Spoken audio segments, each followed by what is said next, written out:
WLNS is here for you, celebrating 75 years of bringing you the news with 6 News at 11. President Trump's push for Russia to reach a peace agreement with Ukraine gets rejected by the Kremlin today. It's our top story at 11. Thanks for joining us. I'm Jorma Duran. This comes as Senate Republicans are now working to claw back more than $1 billion that had been earmarked for NPR and PBS. Erica Brown is here for you now with the latest from Washington. President Trump traveled to Pittsburgh Tuesday to attend an Energy and Innovation Summit, unveiling billions in new private sector investments for Pennsylvania's energy and AI capabilities. His visit came as Russia announced its rejection to the president's latest push for a peace deal to end the war in Ukraine. Russian officials called the president's ultimatum to agree to a deal within 7 weeks or face economic consequences unacceptable and insisted the invasion of Ukraine will continue until Russia's goals are achieved. The president has pledged secondary sanctions targeting Moscow if no agreement is made, threatening to impose 100% tariffs on countries that buy oil and gas from Russia, including China and Brazil. The president said Tuesday U.S.-supplied weapons funded by European allies are already en route to Ukraine. When do you think the first Patriot missiles, some of these weapons that our allies will buy? They're already being shipped. From what countries? They're coming in from Germany and then replaced by Germany, and in all cases, the United States gets paid back in full. Here on Capitol Hill, Senate Republicans are racing against the clock to vote this week on whether to claw back more than $9 billion in foreign aid and funding for public broadcasting. President Trump's rescissions package could potentially cancel more than $1 billion in federal funding for NPR and PBS. The primary impact of this potential rescission is going to hurt communities where they need support most, which are rural stations. Last week, the president threatened to withhold his endorsement for any Republican who opposed the rescissions package. Congress has until Friday to get the bill to the president's desk. Erica Brown, CBS News, Capitol Hill. Michigan U.S. Senator Elissa Slotkin held a teletown hall meeting today to talk about the impact of the recently passed budget President Trump calls his Big Beautiful Bill. She laid out what she sees as the impact of the legislation on Michiganders, particularly when it comes to health care. There's about 500,000 Michiganders who get coverage through Obamacare or the ACA or the Marketplace. But the place this is really going to hit are people who are not they're living above the poverty line, but they're not super wealthy. So, for example, if you're on the Marketplace insurance and you're a family of 4 that makes $129,000 a year, right now we estimate you're going to pay potentially $5,500 more in health insurance come January. Also on the economic front, inflation rose last month to its highest level since February. Financial experts say President Trump's sweeping tariffs has pushed up the cost of a large range of goods, especially on furniture, clothing, and large appliances. Consumer prices rose 2.7% in June from a year earlier, up from 2.4% in May. New at 11, the Trump administration says it's ending the deployment of 2,000 National Guard troops in Los Angeles, California. Chief Pentagon spokesman Sean Parnell announced the decision earlier this evening in a statement. Roughly 4,000 National Guard troops and 700 Marines had been deployed to Los Angeles. It wasn't immediately clear how long the rest would stay in the region. The troops were tasked with protecting federal buildings and guarding immigration agents as they carried out arrests. The deployment began in early June and was slated to last 60 days.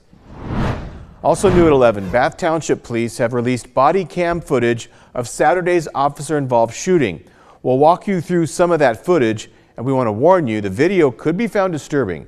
It started when police got a call about a man acting suspicious and trying to break into cars on Heathfield Drive. The same caller later told police the man had gone into a neighbor's garage and they hadn't seen him since. Stop! Now! Get off the ground now! Now, when police got there, they learned someone had been stabbed and the man was holding them hostage. They say he tried to run away and several officers fired at him before he went into another home. When he tried to escape to a third home, police tried to use a taser and an officer shot him again. We heard at least 16 shots fired at the suspect over the course of the incident. Now, before they were able to take him into custody, the man was taken to the hospital while the stabbing victim was treated at the scene. Both are expected to survive. Michigan State Police is now handling the investigation, which is standard in any officer-involved shooting. If you want to see the full body cam footage, you'll find a link on our website, WLNS.com. Our 6 News investigates 8-part series into what former Michigan State Police Trooper Megan Morick calls the Big Boys Club continues. Today, we look at the investigations the state's top law enforcement agency undertook when Morick complained about gender and sex discrimination as well as sexual harassment.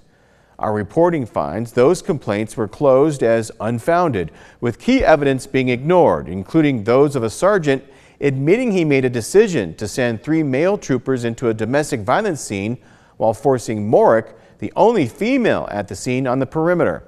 We spoke with MSP Director Colonel James Grady about our reporting, and this is what he had to say. What I will tell you is that any accusation of sexual assault, sexual harassment is taken seriously in this agency. We have a process in place where once we find out, we will investigate it, and we will move forward from there and determine whether there needs to be review by a prosecuting attorney or if there's some discipline that's warranted from it. To see all of the segments of our special report, The Big Boys Club, just head to the 6 News Investigate section of our website, WLNS.com. Funeral services have been announced for former Jackson Mayor and State Representative Martin Griffin. He died on July 12th at 63 years old.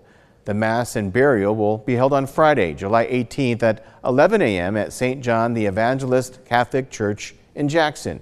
The family will receive friends at the Desnoyer Funeral Home on Thursday, July 17th from 5 until 8 p.m. The family will also receive friends at the church on Friday from 10 to 11 a.m.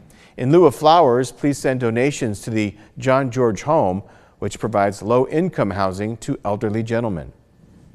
In Langsburg, Assistant Fire Chief John McDougall is marking 50 years on the job, serving the Langsburg and Woodhull Emergency Services Department and the people of Shiawassee County. He says it's a job he loves and has grown with. It was a small department, and you just grow with it, and the passion was there to provide the service for the people, and just it's evolved. McDougall started working for the department when he was 18 years old. From Storm Tracker 6, this is Weather First, sponsored by Auto Owners Insurance. Simple human sense. We've got quiet weather out there tonight, but you can certainly feel the humidity starting to increase a bit. We'll continue with mostly clear skies tonight. You see on the satellite and radar, not a whole lot happening. We've got some showers and storms off to our northwest, but that's quite a ways from mid-Michigan, so no worries, at least as far as that's concerned tonight. Tomorrow, severe weather chances, level 2 risk from Chicago north to Green Bay. For us, a level 1 risk, and I think it's going to be the type of storms that we've seen more of lately, which is they just kind of pop up in the afternoon. You'll get some brief heavy rainfall and some really gusty winds, and then just as quickly they dissipate. We call those pulse severe storms. That's what we'll watch out for tomorrow afternoon. Precision cast through the overnight hours keeps things relatively quiet. Some rainfall to our north and to our south. As the day wears on, we begin to heat things up. There's the pop-up showers and storms through 6 o'clock. The main cold front is still to our west. That will begin to roll through tomorrow evening. Now, there is a line of storms with this front, and if it can get organized, get a little bit stronger, that probably has more ingredients for severe weather. Looks doubtful that's going to happen, but that's really my biggest concern tomorrow evening to watch out for. Moving into Thursday morning, fronts to the east, we'll have cloudy skies across the area, and eventually in the late afternoon, we'll break back into some sunshine and begin to warm things back up. The mugginess, that is moving in currently as we head into tomorrow. It's certainly here in the humid category at times. Drops way off by Friday morning and then begins to creep back up as we head into the weekend, but at least a day or two with a significant break from all the moisture in the air.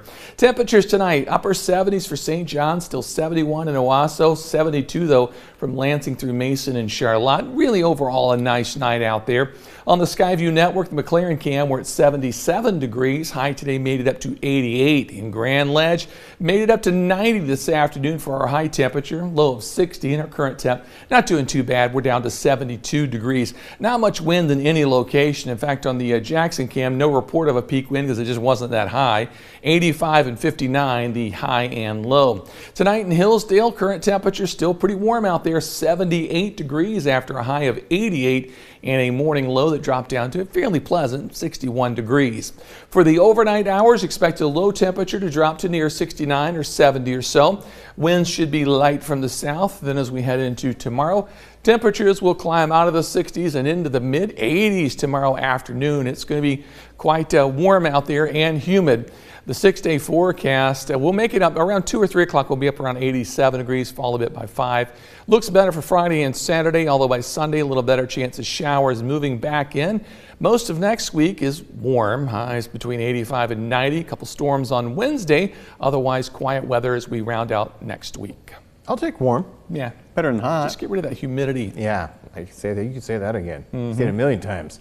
All right, well, coming up on 6 News at 11, more companies are pledging to remove artificial dyes from their food products.